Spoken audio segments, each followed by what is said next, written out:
ओम नमः शिवाय।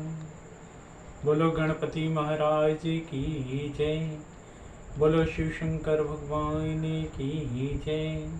उमापति महादेव की जय। इंद्र की बात को सुनकर कामदेव स्वीकार कर लिए कि मैं भगवान शिव पर विजय प्राप्त करने हेतु जाऊंगा और इंद्र से विदा लेकर अपनी पत्नी को साथ लेकर जिस समय वह चले उस समय अनेक प्रकार के अपशगुन होने लगे और होनी के वशीभूत होकर उन अपशगुनों को कामदेव बिल्कुल नहीं गिन रहे हैं कि उन पर कौन सी विपत्ति आन पड़ेगी।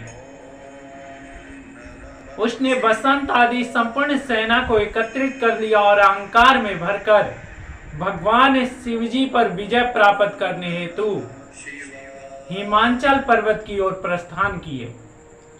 मार्ग में वह इस बात पर निरंतर विचार करते जा रहे थे कि मैं शिवजी पर किस प्रकार विजय प्राप्त करूंगा। अस्तुतः जब वह शिवजी के समीप पहुंचे उस समय अपनी माया द्वारा सभी ओर बसंत ऋतु को फैला दिए। बसंत ऋतु के फैलते ही उस स्थान पर चारों ओर रंग बिरंगे फूल खिले उठे। लताओं ने प्रकट होकर वृक्षों के साथ आलिंगन करना आरंभ कर दिया। अनेक प्रकार के पंछी मधुर स्वर में चहचहाने लगे। जिन लोगों को अपने ज्ञान का अभिमान था वे भी कामदेव के माया के वशीभूत हो अपने संयम को खो बैठे। चराचर जगत में ऐसा कोई भी प्राणी नहीं बचा जिसे कामदेव के बाण ने घायल नहीं किया।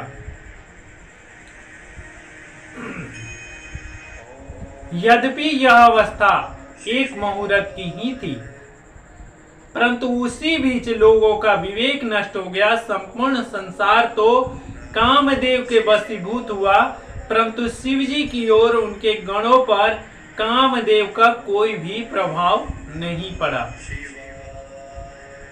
जिस समय कामदेव शिवजी के पास पहुंचा उस समय उनका संपूर्ण बल ही नष्ट हो गया। कामदेव की शक्ति क्षीण हो गई।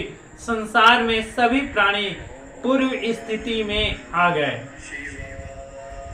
जिस प्रकार की नशा उतर जाने पर मनुष्य को होश हो जाता है, ठीक उसी प्रकार हे नारद, उस समय कामदेव अपने मन में यह विचार कर रहे थे कि मुझे यह बड़ा अपराध हुआ है। मैं अपने अहंकार में भरकर भगवान शिवजी के चित्त को डिगाने के लिए चला था। अब शिवजी के क्रोध से मेरी मृत्यु अवश्य हो जाएगी। यह विचार कर शिवजी के क्रोध से बचने के लिए वह चिंता में पड़ा रहा। अंत में उसने निश्चय किया कि पर उपकार के लिए यदि मुझे प्राण भी गंवाना पड़े तो वह भी शुभ ही होगा। साथ ही यदि मेरी मृत्यु भगवान शिवजी के द्वारा हुई तो मैं भी शिव गणों में गिना जाऊंगा। अस्तुतः मुझे मृत्यु का भय त्याग कर देवताओं का कार्य अवश्य सिद्ध करना चाहिए। यह निश्चय कर कामदेव ने पुनः अपनी शक्ति को प्रदर्शित किया और संपूर्ण संसार को पहले के समान ही बना दिया। और शिवजी ने यह दशा देखकर अपने मन को दृढ़ पूर्वक बस में कर लिया और हठ योग साध कर बैठ गए।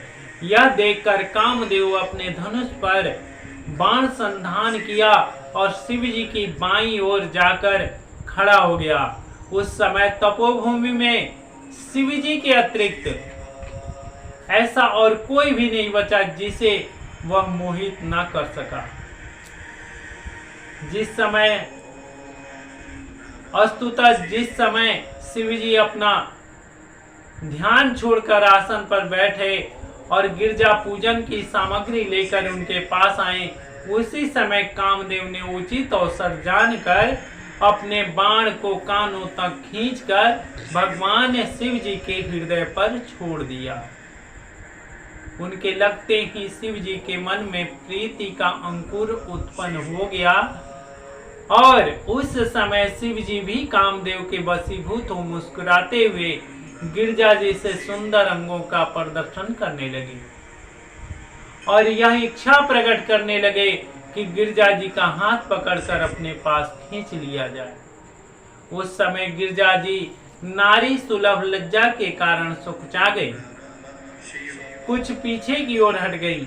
हे नारद, यह दशा देखकर शिवजी ने मन में विचार किया कि यह क्या कारण है जो हम स्त्री के द्वारा छले गए। ऐसा कौन सा प्रतापी है जिसने हमें ऐसा आचरण करने पर विवश कर दिया।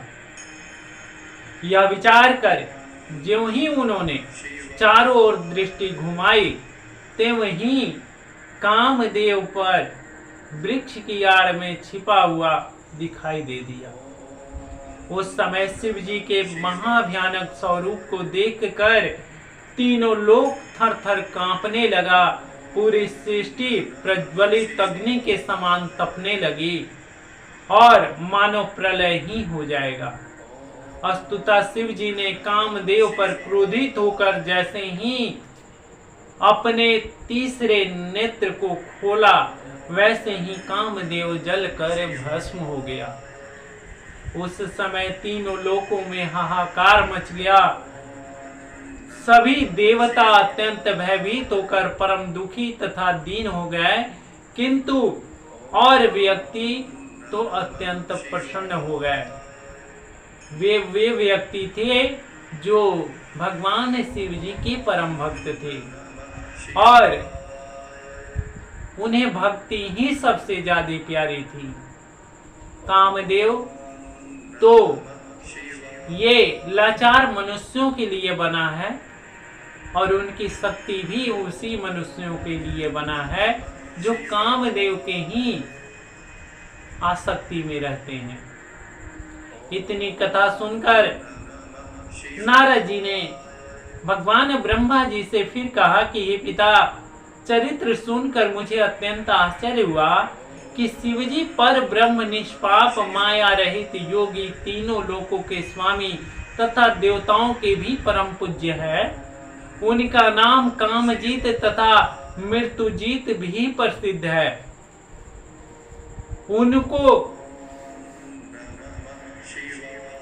उनकी कृपा प्राप्त करके उनके भक्त कामदेव को अपने बस में कर लेते हैं। ऐसे भगवान सदाशिव को काम ने अपना लक्ष्य कर दिया और क्यों बनाया, सुगमता पूर्वक उनके ऊपर विजय कैसे प्राप्त कर ली।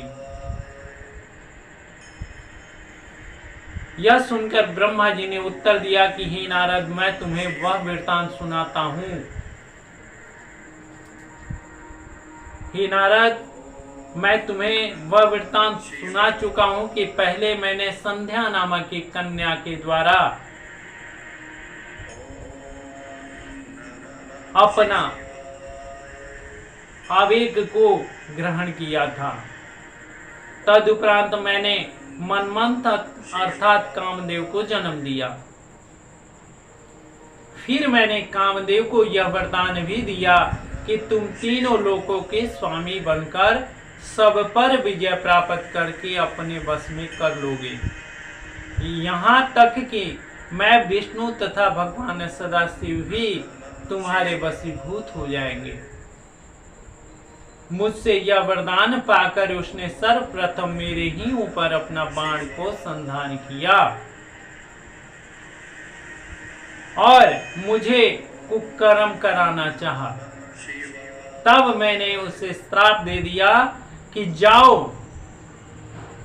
तुम भगवान सदाशिव के क्रोधाग्नि में पड़कर एक दिन भस्म हो जाओगे। उसी श्राप के कारण कामदेव ने तो पहले शिव जी को अपने बस में कर लिया, तदुपरांत शिव जी के तीसरे नेत्र के खुल जाने के कारण वह जलकर भस्म हो गया। उस समय कुछ लोगों को तो दुख हुआ और कुछ लोग बहुत ही सुखी हो गए। गिरजा जी भी अत्यंत आश्चर्यचकित हो गईं। उस समय उनके शरीर से पसीना निकला और वे अपने सौंदर्य का अहंकार त्याग कर मूर्छित होकर पृथ्वी पर गिर पड़ी। प्रभात कालीन चंद्रमा के समान तेजहीन हो गईं। जब सखियों ने उनकी इस अवस्था को देखा तो गिरजा जी का हाथ पकड़कर उनका उपचार करने लगी। तदुपरांत चैतन्यता को प्राप्त होने पर गिरजा अत्यंत ही लज्जित होकर अपने घर लौट गई।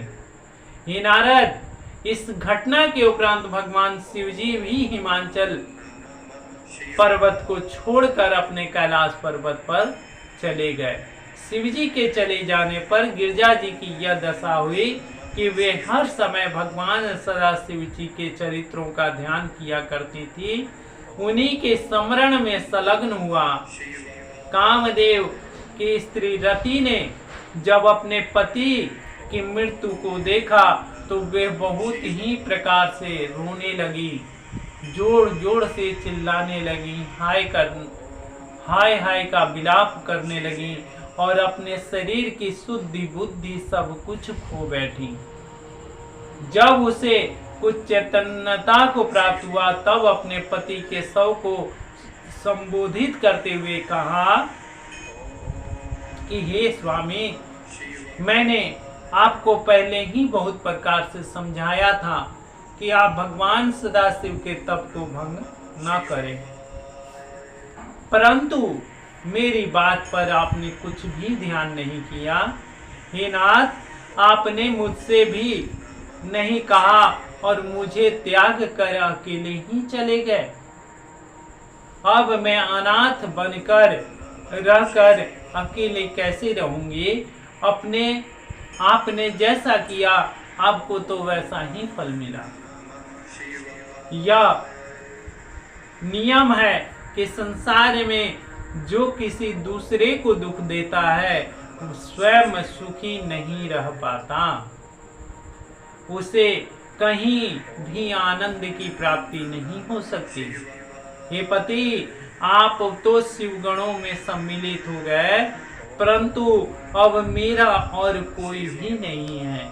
इस प्रकार की बातें कहते हुए रति ने भगवान शिव जी के चरण में अपने आप को समर्पित करना चाहा और भगवान से प्रार्थना करके बोली कि हे प्रभु, अब मैं किसके सहारे जीऊंगी।